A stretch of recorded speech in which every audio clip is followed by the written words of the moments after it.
It was the entire brand. Remember, that's the pitch. She's going to be the first Black female president of the United States. I intend to fight for Black Lives Matters. I intend to fight. Among the emails were a flurry of people suggesting that I speak to a woman known as Lady Colin Campbell. She also goes as Lady C. She's a British Jamaican author and a socialite who grew up in Jamaica. And she is deep on genealogy. She's written several books regarding the British royals. This woman likes history. She likes facts. And someone had sent me a clip of her from her YouTube channel during which she was fielding questions and people were asking her to look into my research into Kamala Harris. And she said rather offhandedly that she had asked around and that she had a friend that was on the island who had confirmed to her that Beryl was, in fact, Kamala's grandmother. And as promised, Lady C hosted Dorothy, that's the woman's name, Dorothy, the woman who knew Grandma Beryl. And I will tell you, the conversation did not go as Lady C expected. We never said that Beryl did not exist. We always believed that Beryl existed. We simply did not believe that the woman that was presented in Kamala's book was her. We believed that this was a case of stolen identity. Essentially, there was a Beryl, but the woman that was being pictured was not the grandma, and they were playing funny business like commies do, switching identities. And it was strange that even though Kamala presented a picture of Grandma Beryl in the book, she didn't mention her at all in the book. What's up with that? You're just trying to blackify yourself. But Lady C likes research. Lady C was good on her word. She hosted Dorothy. So let's watch the first part of their conversation. This is Dorothy, again, the Jamaican woman who grew up and knew Grandma Beryl, Miss Beryl, personally. Take a listen. We have a special guest with us today, Dorothy Otti, who is an old friend of mine. She's Jamaican, and she used to know Miss Beryl very well. They grew up in the same village. Well, I grew up in the village where Miss Beryl lived. She was a lot older than me, of course. Miss Beryl is the grandmother of Vice President Kamala Harris. Yes. And she was just the most delightful lady. And Miss Beryl had a shop. And in the mornings, my Uncle Cecil would take me by the hand. We'd go up the road for a walk. And on the way, everyone that goes past, it would be, "Good morning, Mas Cecil. And how are you, Miss Dar?"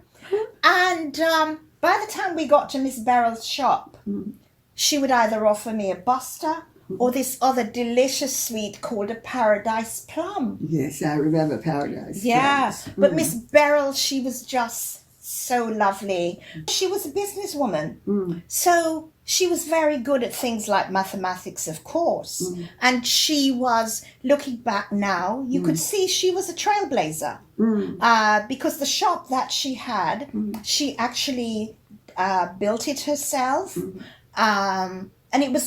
So we lived in a village, and her shop was the only what you would call an upstairs, downstairs house. All the other houses were like bungalows on one level with gardens and stuff. I remember in our garden, we had gladiolas. Okay, a couple of things flagged to me as interesting there. So she was really good at mathematics. Okay, so we're talking about a Black person. Again, this would not have been more than a couple of decades removed from slavery. And she was really good at mathematics, extremely well-read, owned and operated a shop, and had the biggest house. I mean, what are we talking about? This doesn't feel like the correct kind of a Black story that I'm used to. A couple of generations ago, you go back, most Black people have my grandparents' sharecropping farm. I mean, but you know, who knows? I'm like, okay.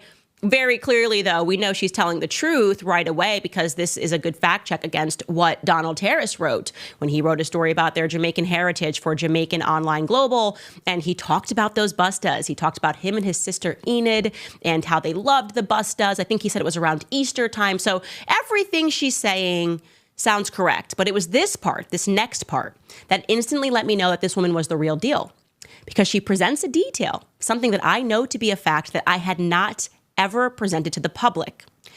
Remember when I told you that I got on the phone with a family member of Kamala Harris?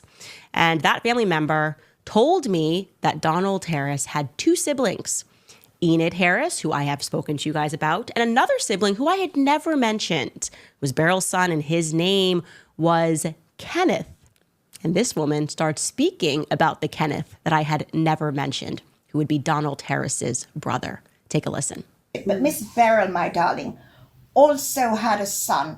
Mm-hmm. He was called Kenneth. Mm-hmm. And Kenneth had a motorbike, mm-hmm. the equivalent of what we would now call a Harley Davidson. Mm-hmm. He was very handsome. Oh, Beryl must have had some money. Her son has the equivalent of a Harley Davidson. He was very handsome. He's got riding around on his motorbike. What are we talking about here? Like I said, this is when I knew that this woman was dialed in, because I had never spoken about Kenneth publicly, not for any particular reason. I just literally hadn't gotten around to it as I've been collecting all of this evidence to present to the public on Kamala's family and looking into Enid and looking into Kenneth. So very interesting.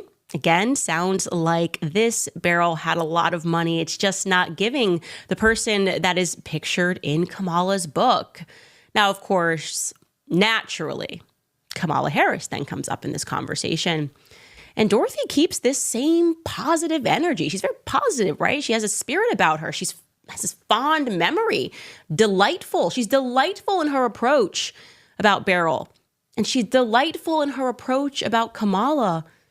And Kamala's features. She really likes Kamala's facial features. And Miss Beryl, by the way, I see Vice President Harris on the box. Mm-hmm. And I sit up straight and I think, my God, she looks so much like Miss Beryl. Her facial features, the only thing is Miss Beryl was much smaller in stature, but well, okay, Miss Beryl, because Kamala is very fair-skinned. Right. Was Beryl fair-skinned? Yes, she was. She was? She was. She was fair-skinned. She was? Mm-hmm. Okay. Yes, she was very fair-skinned. Oh. With black hair. Really? Yes. Okay. So she was so fair-skinned that now that I'm older and I can spot people by their skin colouring, etc., for me, I would say there was something Irish there. How interesting. Yeah. Yeah, I would say somewhere along the line she would have had ancestors that were Irish. Yes. Actually, can I show you a photograph? Of course. Of an old lady. Yes. And some people speculate that this is Miss Beryl. Right. Okay. Nah. That's not Miss Beryl. That's not Miss Beryl. That's definitely not Miss Beryl. Okay. That's not Miss Beryl. So, let me just show you. Yeah. So, that is not Miss Beryl. That's not Miss Beryl. Definitely not Miss Beryl. Okay. And I know what she looks like. I couldn't have been in a dream, and she definitely did not look like that. There's another person, but could that be Miss Beryl? No, that's not Miss Beryl. That's not Miss Beryl either. Okay. Don't know who that is. Okay.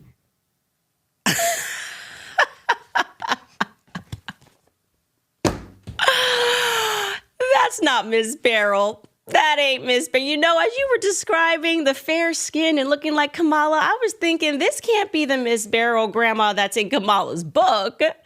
And clearly you see Lady C's going, wait, fair skin? What? Maybe is this? Nope, that's not Miss Beryl. I didn't dream. That's not Miss Beryl. Yeah, that sounds about right. You're saying Irish. And that's funny because Judge Joe Brown had a very distinct memory that Donald Harris told him that he was Irish and Hindu. And things are starting to add up, not in Kamala Harris's favor. And I don't know what to say here, ladies and gentlemen, other than I am truly, untypically speechless. I don't think I possess within me the adequate vocabulary to discuss my distaste for a woman who borrowed a Black person for her autobiography so that she could secure the Black vote. Do you understand how fundamentally racist that is? Do you understand how despicable that is? I mean, you have to be the worst kind of political vermin to borrow a Black person to put in your book to present to the public as your grandma, who definitively was not your white Irish grandma. Okay, I don't have the word. I need someone to throw me a thesaurus so I can find it. I need to expand my vocabulary to be able to legitimately express my disgust for Kamala Harris and my now general disgust for any person who supports this woman or from here on out purports that she is the first Black anything, okay? She is beyond despicable. This woman has no soul. You have to have no soul to do that. And if my instincts are correct, the person that she is showing is indeed someone she knows and is likely, like I said from the very beginning, the help. The help who would have taken on the name of the people who they worked for. It's very common. This is why you talk about having slave names. You take on the last name, the first name. When we saw that woman who was listed looking for a housekeeper position that said Beryl or Christie, it is my suspicion that this was the help, meaning this was likely the woman that was working for the wealthy Miss Beryl who was buying her children Harley Davidsons. I mean, it's just, this is unbelievable. This should end her chances at the White House. If we have any sort of moral sensibility in this country, you would never allow a person like this to assume office. Because if she is willing to lie like this, if she is willing to, this is essentially the worst kind of blackface. Okay, this is what you are seeing now. Kamala Harris is, in fact, a minstrel show.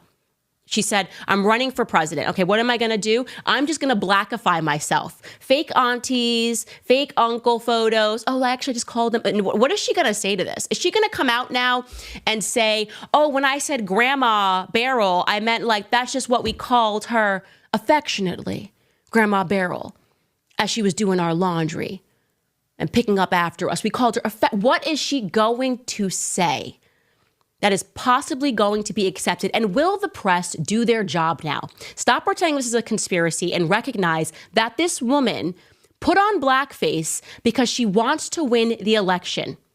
Megan Thee Stallion, I'm calling you, every person who twerked, danced, applauded, said to the public, this is a Black woman, it is now incumbent upon you to take a step back, examine what we have revealed, and to take it back. Take everything you said back about this woman. Apologize for platforming her, for believing this. It's fine. I'll accept the apology, but keep the exact same energy. Oh, she's Black? Okay. Now that you know that she's not, you should be angry and you should present these facts to the public and to your followers and to your fan base. Like I said, I am shocked. I'm not shocked, but I am shocked. You know what I'm saying? Like, I am not surprised. It was inevitable. I was never going to let go. Like, I pretty much knew that I was on the right track. Her silence about the matter was deafening. The removal of everything seemed very suspicious. No longer speaking about her Blackness seemed very suspicious. Now she's too highbrow. I'm not even going to address. You know why you're not going to address it? Because you're not Black. You are not Black. You never have been Black a day in your life. You truly disgust me. I want you to know that you are filth. Kamala Harris is filth. And Lady C was similarly shocked, gobsmacked, as she put it. Take a listen. And gobsmacked. Absolutely gobsmacked. And it then begs the question, did she seriously think she was going to be able to get away with this? She did. I mean, I know Candace Owens has been going hell for leather on this. And Candace Owens is clearly Black. So this is not about anti-Blackness, because, as you could see, Dorothy is not white. So, I mean, I'm just stunned that any ambitious politician would present as a grandparent of hers, and Kamala Harris is very fair-skinned. Whether she calls herself Black or brown, she's still fair-skinned. What does seem to be extraordinary is the creation of a Black grandmother when her grandmother was of color but wasn't Black. And she just, did she get somebody off the street and popped them in the photograph? Was it a helper? Who was this woman? I mean, it boggles the imagination. We need to put tremendous amounts of pressure for Kamala Harris to respond because, like I said, you have to be borderline psychopathic to do what she did. Do you understand? Like, just take a pause here and recognize how demented you have to be, okay, to approve the printing of a book with a photo featuring a photo of who you purport is your grandma Beryl, you standing next to a woman who was likely cleaning your dirty underwear, okay? Likely. That's what I think. I feel it in my soul that that's who these women were that were pictured in here. This woman doesn't recognize Iris. Grandma Iris was the second photo she showed. We zoomed in on it.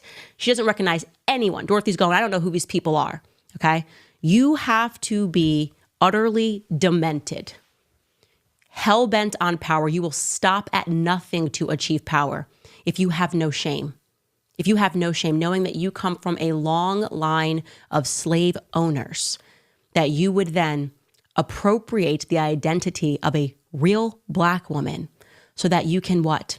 Re-enslave Black people in America today. That's exactly why she's doing it. She is disturbed, okay? Like I said, this is now a beginning. We get to refocus our attentions. I have a ton of suspicions. I truly believe that I was on the right track when I examined the same thing for Christiana Brown. I believe they're lying about who Christiana Brown is. And I'm going to find both of these women. What do we have? 18, 19 days until the election. I'm not letting go, guys. I am just, email me if you find any information, info@CandaceOwens.com. You know where we will be. This woman is not going to get away with this. I'm disgusted. Now all of this stuff is just going to hit different because I'm going to look at her and just think this is a woman who borrowed a grandma. Like Tim Walz, stolen velour. Now Valor, now we have Kamala Harris is just stolen color. She's just like, I got to blackify myself. She really did this. And we went through the book, the afros, trying to put it in there. Look at me in Harlem. I'm talking about collard greens. I'm talking about Tabasco and hot sauce and how I love Louisiana hot sauce and how I put greens in the bathtub. There should be an uprising, like just an uprising across the nation. Like Black women, you need to, I will not tolerate this because I think too many of you are supporting this woman and you are supporting her because you believe she is Black. And now you need to wake up to the fact that this woman's family enslaved Black people and they are trying to re-enslave Black people again. And they have absolutely, I mean, you just have to be, what kind of a villain? What kind of a villain does what she did? I just cannot get over this. A supervillain would do this, would put a Black woman who was likely laundering your clothes in your book and calling her your grandma, and then not speaking about your real rich Irish grandma and the Harley Davidson uncle that you have, okay? Harley Davidson possessing uncle. We get into your comments. I'm so excited to get to the comments. So excited to get to the comments today. My Pulitzer Prize winning day. I can't even wait till tomorrow. I can't wait to find the real Beryl because you guys know I'm on it. I am on it. I am like a hound. I caught the scent, guys, where we are going to find the real Beryl, and the press is probably still not going to report on it, but we know it's real. And share this. By the way, share this. I don't care if you're a YouTuber watching this, I don't care if you pull the whole thing, share it, do your thing. Like, we need the word to get out there that Kamala faked a Black woman grandma in her book. We just need to get it out there. Okay, I'm not going to hit you with any strikes. Do it, put it on Instagram. Like, we need this to go absolutely viral. If you're watching this, we got 47,000 people watching live on YouTube right now. Rip it, share the link, put it on your Facebook pages everywhere. We just need everyone to be aware of this. I'm telling you, like, this is an election game changer.